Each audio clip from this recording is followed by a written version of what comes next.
حي الله هذه الوجوه الطيبة وطبتم وطاب ممشاكم وتبوأتم من الجنة منزلا. أعوذ بالله السميع العليم من الشيطان الرجيم. بسم الله الواحد الأحد الفرد الصمد الذي لم يلد ولم يولد ولم يكن له كفوا أحد. بسم الله خير الأسماء، بسم الله رب الأرض والسماء، بسم الله الذي لا يضر مع اسمه داء، بسم الله شفاء من كل داء. بسم الله الرحمن الرحيم. الحمد لله رب العالمين، والصلاة والسلام على أشرف المرسلين صاحب الخلق القويم سيدنا محمد النبي العظيم صلى الله عليه وعلى آله حق قدره ومقداره العظيم.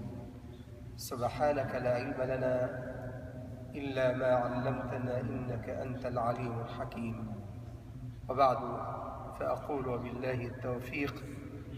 أيها الإخوة الكرام، بعد أن ذكرت لحضراتكم الكثير من القواعد الشرعية التي تحتوي عليها سورة البقرة، اليوم بإذن الله عز وجل وعلى مدار دروسنا في شهر رمضان مع أئمة المسجد بعد العصر، أعيش مع حضراتكم في رياض هذه السورة العظيمة.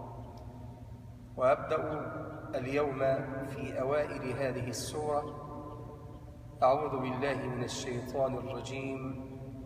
بسم الله الرحمن الرحيم.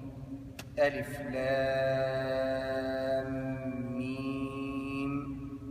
ذلك الكتاب لا ريب فيه هدى للمتقين. أيها الإخوة، لقد بدأت هذه السورة العظيمة بهذه الأحرف المقطعة.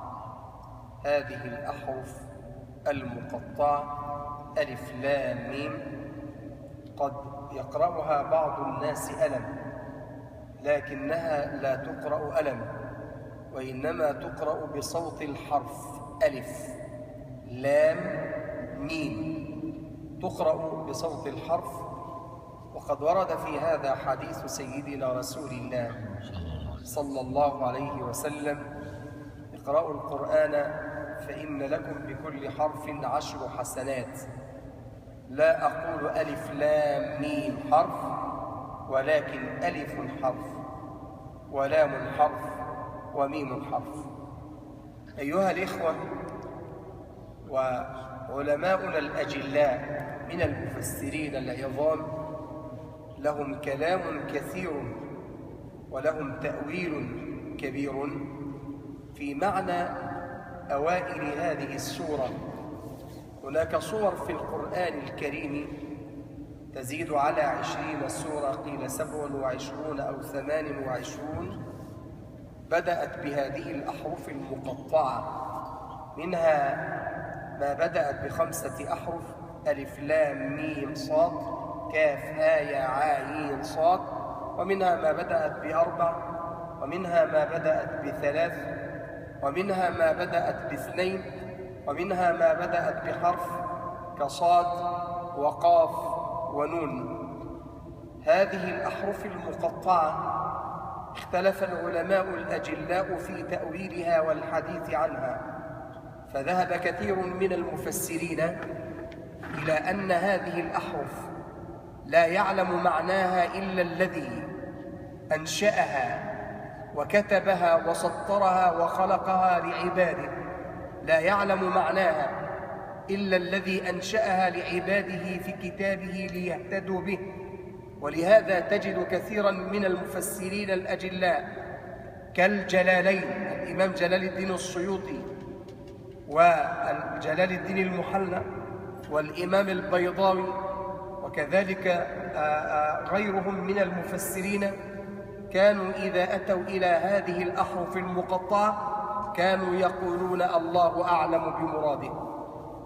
وذلكم لأن الله عز وجل أنزل قرآنه كما قال سبحانه: هو الذي أنزل عليك الكتاب منه آيات محكمات هن أم الكتاب وأخر متشابهات فأما الذين في قلوبهم زيغ فيتبعون ما تشابه منه ابتغاء الفتنة وابتغاء تأويله وما يعلم تأويله إلا الله والراسخون في العلم يقولون آمنا به كل من عند ربنا وما يذكر إلا أولو الألباب. أيها الإخوة الأحباب، فالآيات المتشابهات كآيات الصفات وآيات الأسماء التي اختلف العلماء في تأويلها، كمثلا مثل قول الله تبارك وتعالى الرحمن على العرش استوى. وكذلك هذه الأحرف المقطعة ذهب كثير من المفسرين على أنها أيضا من الأمور التي لا يعلم معناها وحقيقتها إلا علام الغيوب، فعلينا أن نقف عندها ولا نتحدث فيها ولا نخوض فيها، وإنما نسلم المعنى للذي قال فصدق في قوله ومن أصدق من الله قيلا ومن أصدق من الله حديثا. هذا هو المعنى الأول. المعنى الأول من معاني الأحرف المقطعة أن الذي يعلم معناها هو من؟ هو الله، هو الحي القيوم. ولهذا كما ذكرت لحضراتكم كان الإمام البيضاوي والجلالين وغيرهم كانوا إذا أتوا إلى سورة البقرة أو آل عمران أو الأعراف أو الحواميم السبعة أو النمل أو القصص أو الشعراء أو غيرها من الصور كانوا يقولون الله أعلم بمراده. الله أعلم بمراده. وذهب فريق آخر من المفسرين أرادوا بما أفاء الله عليهم من علم وبما أعطاهم الله من معنى وبما حواهم الله من فضله فألقى في قلوبهم الخير. خلي بالك، واحد يقول لك ممكن يا أخي العلماء يخطئوا، حتى لو العالم خطأ الله يصيبه ويثيبه، الله يعطيه الثواب والجزاء. وذلك للحديث المتفق عليه والذي يقول فيه أصدق المخلوقات وأسعدها سيدنا رسول الله صلى الله عليه وسلم. ماذا كان يقول؟ كان إذا اجتهد الحاكم أي العالم فأصاب فله أجران. إذا اجتهد في المسألة فأصاب له أجران، أجر الاجتهاد وأجر الإصابة. وإذا اجتهد فأخطأ فله أجر واحد، أجر أنه بذل وسعه واستعمل عقله وأشغل فكره وأخذ وقته في بحث عن المسألة حتى يجد فيها حلا للمسلمين. فتصلوا على سيدنا النبي. إذا اجتهد الحاكم فأصاب فله أجران، وإذا اجتهد فأخطأ فله أجر. تمام؟ يبقى افرض كثير من المفسرين قالوا المفسرين اللي أولوا تانيين أخطأوا، لا، قد يكون عندهم الصواب، مش كده ولا لا؟ ذهب فريق آخر من المفسرين إلى أن هذه الأحرف المقطعة قسم من الله، قسم، كأن الله عز وجل في أول سورة البقرة أو الأعراف أو يونس أو هود أو مريم أو بعد مريم الأحرف المقطعة طه، مش كده ولا لا؟ مبدوءة بحرفين، وبعد طه الشعراء، ثم النمل، ثم القصص، ثم العنكبوت، ثم الروم، ثم ألف لام ميم السجدة، مش كده ولا لا؟ ثم صاد، ثم الحواميم السبعة اللي هي غافر وفصلت والشورى والزخرف والدخان والجاثية والأحقاف، ثم سورة قاف، ثم آخرها نون. كأن الله عز وجل في هذه الصور حينما يقول ألف لام ميم أو ألف لام ميم را أو ألف لام را، فتلك هذا قسم منه جل علاه، كأن الله يقول لعباده: أقسم لكم يا عبادي بأن ما ذكرته لكم في هذه السورة من وعد ووعيد وجنة ونار وثواب وعقاب حق لا محالة فيه، فهو كلامي ولا أصدق مني أحد. فهو كلامي ولا أصدق من الله. ذهب فريق آخر من المفسرين على أن هذه الأحرف قسم من الله، على أن ما قاله في السورة حق، وعلى أن ما ذكره في السورة من ثواب وعقاب وجزاء وجنة ونار وأمر ونهي حق لا محالة فيه، حق وصدق، لا كذب فيه ولا لغو فيه ولا بطلان له على الإطلاق. قسم. ومن الذي يقسم لعباده؟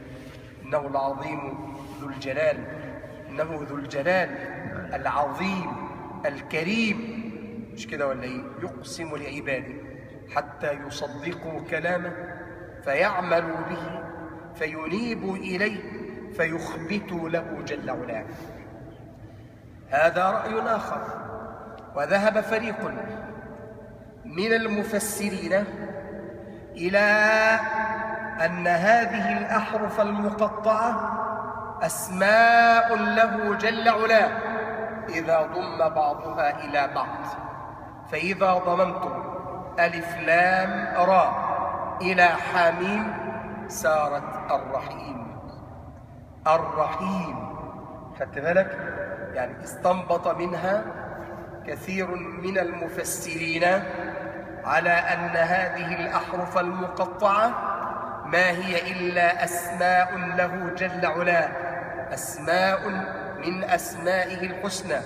وإن كان سيدنا رسول الله صلى الله عليه وسلم قال لنا في حديث رواه الإمام الترمذي وأبو داود بإسناد صحيح: إن لله 99 اسما من أحصاها دخل الجنة. فإن هذه الأسماء هي أغلب أسماء الله الحسنى، ولم تقف أسماء الله الحسنى في 99 اسما. هناك أسماء كثيرة في القرآن الكريم لله لم ترد في هذا الحديث، وهناك أسماء وصف بها العلي القدير. يا نسب ذو البطش الشديد، ذو البطش الشديد. خدت بالك؟ يعني انظر إلى أسماء كثيرة في القرآن الكريم لم يعرج عليها الحديث. ولذلك ذهب كثير من المفسرين أو إلى الذين تكلموا في أسماء الله أن أسماء الله تزيد على 4000 اسم. أسماء الله تزيد على 4000 اسم جل علاه. كما أن أسماء سيدنا رسول الله ليست محصورة في 7 أسماء أو 10 أسماء، فعددها كثير من العلماء الذين كتبوا في سيرته حتى سار له 250 اسما عليه الصلاة والسلام. خدت بالكم؟ يبقى ذهب كثير من المفسرين إلى إن أوائل الأسماء دي أوائل فواتح الصور الحروف المقطعة إلى إنها أسماء من أسماء الله. أول رأي قلنا الله أعلم بمراده، الثاني قال قسم من الله، الثالث قال أنها أسماء لله عز وجل. الرابع حتى لا أطيل عليكم وللحديث بقية إن شاء الله. خدت بالكم؟ قال بعض المفسرين إن هذه الصور التي افتتحها الله عز وجل بالأحرف المقطعة ما هي إلا دليل الإعجاز القرآني. القرآن إعجاز، فكأن الله تحدى بهذا الإعجاز العرب، أصحاب البلاغة وأرباب البيان، الذي كان أحدهم يقرض القصيدة من الشعر في التو واللحظة فيقول فيها أكثر من 100 بيت أو 200 أو 3 أو 1000 بيت، خدت بالك؟ فكأن الله تبارك وتعالى يقول للعرب أصحاب البلاغة وأرباب البيان وأصحاب الفصاحة من أحرفكم الهجائية التي قلتم منها شعركم ونظمتم منها أبيات قصيدتكم وقلتم منها نثركم، ألفت من هذه الحروف كتابي، فهل تستطيعون أن تأتوا بمثل ما أتيت أو ألفت؟ هل تستطيعون أن تأتوا بمثل هذا القرآن؟ هل تستطيعون أن تقولوا نظما مثل سورة واحدة؟ حتى إن البشر عجزوا، فقال الله قل لئن اجتمعت الإنس والجن على أن يأتوا بمثل هذا القرآن لا يأتون بمثله ولو كان بعضهم لبعض ظهيرا. نقف عند هذا الرأي إن شاء الله عز وجل، ولنا مع السورة وقفات بإذن الله في أيام رمضان، فإننا إن شاء الله إن عشنا كان لنا عمر أحيانا الله، ونسأل الله أن يبارك لنا فيما بقي من ساعات من شعبان وأن يبلغنا رمضان. سيكون لنا درس كل يوم بعد العصر، مش أنا لوحدي، لا، مولانا الشيخ متولي فضيلة الشيخ محمود ربنا يجيبه بالسلامة، كل يوم كل واحد فينا له يوم إن شاء الله في أيام على امتداد الشهر سنعيش في رحاب سورة البقرة. نسأل الله عز وجل أن يبلغنا رمضان وأن يرزقنا صيامه على الوجه الذي يرضيه عنا، وأن يفتح علينا بتلاوة كتابه والتدبر لمعانيه وإقامة آياته وتنفيذ أحكامه وإحلال حلاله وتحريم حرامه والتخلق بآدابه والتمسك بشرعه، إنه ولي ذلك والقادر عليه. وصلى الله وسلم على سيدنا محمد وعلى آله وصحبه وسلم. شكر لكم حسن استماعكم وغفر الله لنا ولكم، وسلام الله عليكم ورحمة الله وبركاته.